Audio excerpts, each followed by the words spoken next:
Magandang umaga po sa ating lahat. Ayan po, maaga akong ginising ni Papa diyan, sumama daw ako sa kanyang bukid, ginagawang bukid. So habang papunta kami sa bukid, meron kami mga nadaanan diyan na mga taniman, eggplant plantation.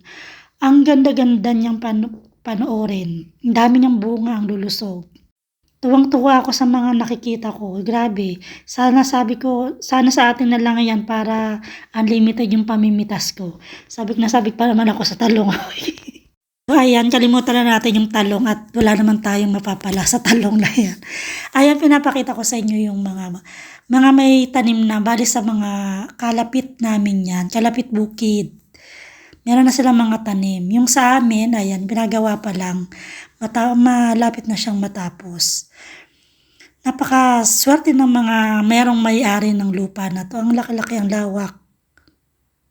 Bali po itong sinasaka namin. Ano lang to, prenda lang po sa amin. Parang meron siyang duration kung hanggang kailan mo siya tatamnan. So, ang naisip namin itanim ay palay.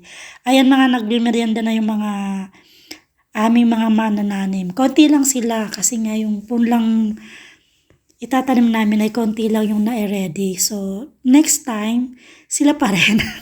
So, habang tatrabaho sila, nagpainit ako ng tubig para sila ay makapagkape man lang. So, ayan, pinapanood ko sila. Tuwang-tuwa akong pinapanood sila. Naaalala ko yung mga panahon na nagaganyan pa ako. So, as in parang sabi ko sa sarili ko, magsisikap ako sa buhay para hindi ko na maranasan ulit to. Kasi po, masarap lang po siyang panoorin, pero pag ikaw na yung gumagawa niyan, sobrang hirap po. As in, talagang maraming makaka-relate nito sa mga manananim ng palay. Pero, masaya siya, masaya. Kaya lang masakit lang po sa katawan. So, ayan, ipiflex ko sa inyo yung may nadaanan na naman kaming mga talungan. Bagong sibol. Ayan ang dambana ng Kagitingan. Yan ang pinaka-landmark ng Bataan. So, ayan, meron kaming nakitang taguling. O, taguling yata yung tawag dito. O, falls. Falls na lang. May punla, ayan. Meron naman kubo. Tapos, ayun sila nag-aararo. Hindi ko po alam kung anong tawag dyan. Nakalimutan ko na. Paki-comment na lang po kung anong tawag dyan.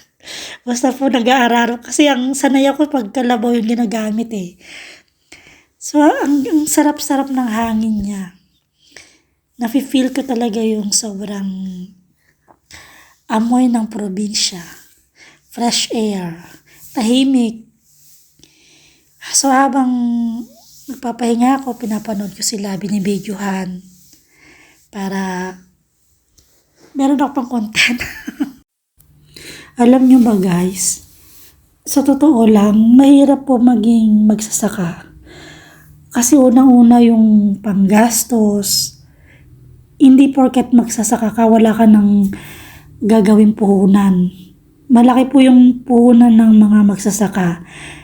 Kaya sana dumating yung araw na yung gawin ng pamahalaan na maging priority din nila yung mga magsasaka. Taasan yung sahod ng mga nagtatanim, mga tatrabaho. Sana babaan nila yung mga abono. Kasi po sobrang mahal. Ang dami po naming ginastos dyan bago nabuo yan. Kaya minsan nalulugi yung magsasakay. Ayan po, meron dyan maliit na fish pond. Kaya pag